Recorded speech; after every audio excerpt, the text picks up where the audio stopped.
Dear, you had mentioned during the week that this would be a great opportunity for you guys to come out and against a ranked team and an unbeaten team to put up 57 points. What can you say afterwards about that?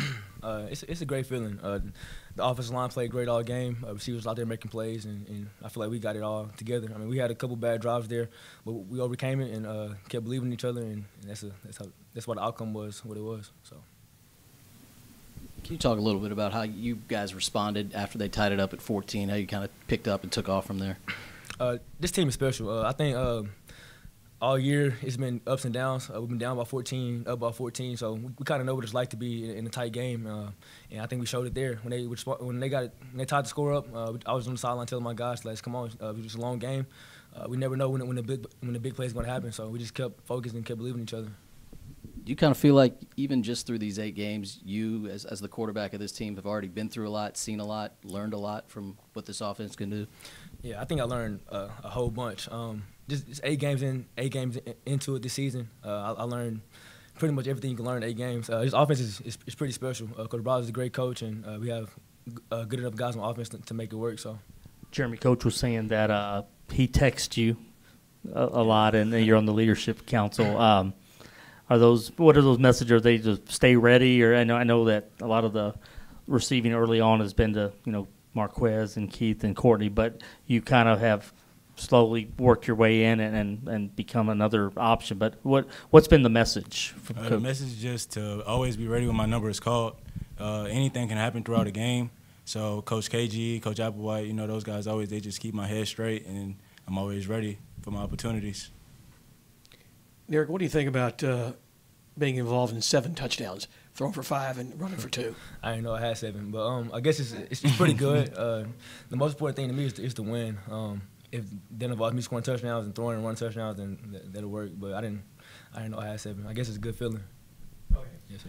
Austin, when they take Ed out of the equation, do you guys feel like that just puts the magnifying glass on the defense a little bit more to go out there and have a good game, or to show people that it's not just necessarily a one-man show? Yeah, for sure.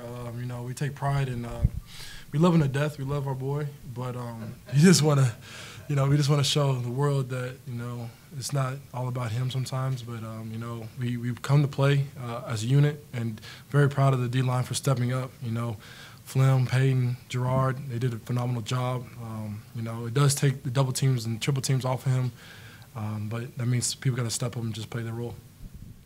On the, I think it was third quarter, so they had scored a touchdown and it got called back with holding, and you guys, the next 3 plays, didn't allow anything and forced a field goal. How big was it with them kind of still in striking distance to kind of hold them out of the end zone after it looked like they had already scored? Yeah, for sure. So speaking on that, we always talk about flipping the switch in the red zone and playing one down at a time and not allowing them to convert whatever it is. So either 3 or nothing is our motto.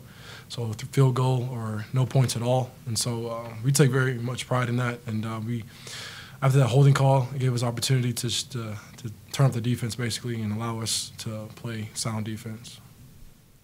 Nick, I think that's 2 weeks in a row interceptions for you.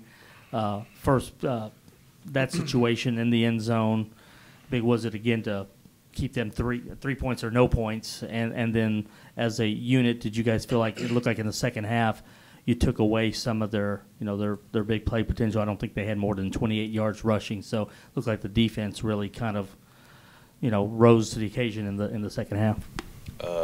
First of all, it's all up to the front 7, really. For me to make that play, it comes down to the front 7 to do their job and get pressure on the quarterback.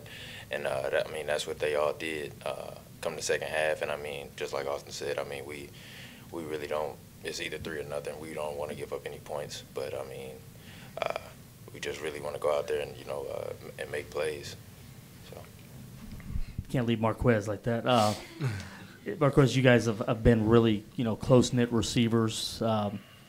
Raylon's been hurt, but he's coming back, and then Jeremy had a big game. What about those 2? What can you say about those 2, how they kind of helped you guys stay? Throughout the week, they be having good practice, good preparation. So, when they name called, they be ready because, they work for it. Still ever amazed at what Derek does? Yeah, he crazy with the ball in his hand. I'm blessed to have him as a quarterback.